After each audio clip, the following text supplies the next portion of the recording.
Assalamualaikum, selamat petang. Hari ini kita nak bertemu dengan seorang lelaki hebat di Bagan Serai lah, Taipei Bagan Serai. Memang insan hebat lah yang perkenalkan produk ni di sini ramai. Jadi hari ni saya cerita macam mana dia berjumpa dengan produk ni, lepas tu macam mana dia guna. Katanya daripada ada keistimewaan lah, tadi dia awet muda, pertama cantik sekarang. Pertama wow. Okey, alhamdulillah. Saya teruskan lah. Okey, assalamualaikum. Saya Anum Zalila. Macam mana saya bermula dalam bisnes ni, Ustaz Azmi lah. Ustaz Azmi yang cerita kat saya berabur-berabur kan. Masa tu time tu saya memang tak ada duit. Asalnya kita dah tutup kedai dan niaga dekat mall, lepas tu tutup kedai.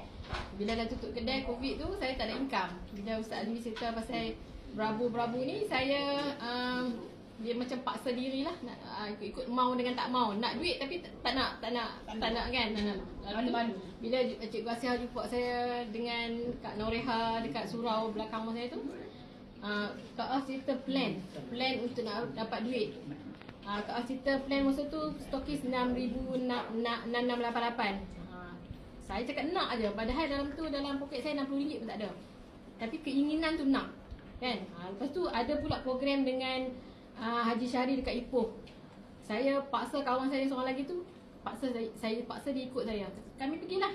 Bila situ saya nampak Haji Syahri cakap BC 300 ni senang nak jual sebab sapu-sapu dan tak payah makan. Saya tengok bagus juga sebab saya pun memang tak ada duit, memang nak duit kan. Lepas tu bila dia kata orang bisu pun boleh. Masa tu dia cakap orang bisu pun boleh buat sebab dia cakap macam tu je boleh jual. Tak payah susah-susah. Dan produk ni sangat berkesan. Sapu dekat orang yang sakit lutut. Orang sakit lutut tu ada yang setengah tu dalam 20 minit dah boleh jalan. Saya cakap ini peluang yang bagus. Saya sejak pada tu saya join dan sampai sekarang saya tak pernah berhenti. Saya tak pernah berhenti buat berabur sampai sekarang. Dan alhamdulillah dah berkembang dekat Bagan Serai ni lah. Walaupun baru 2 tahun. Masuk kursus. Dan saya pergi kursus DST, NDT semua saya pergi. Sebab kalau kita nak ilmu satu-satu produk, kita buat produk tu macam kita punya produk.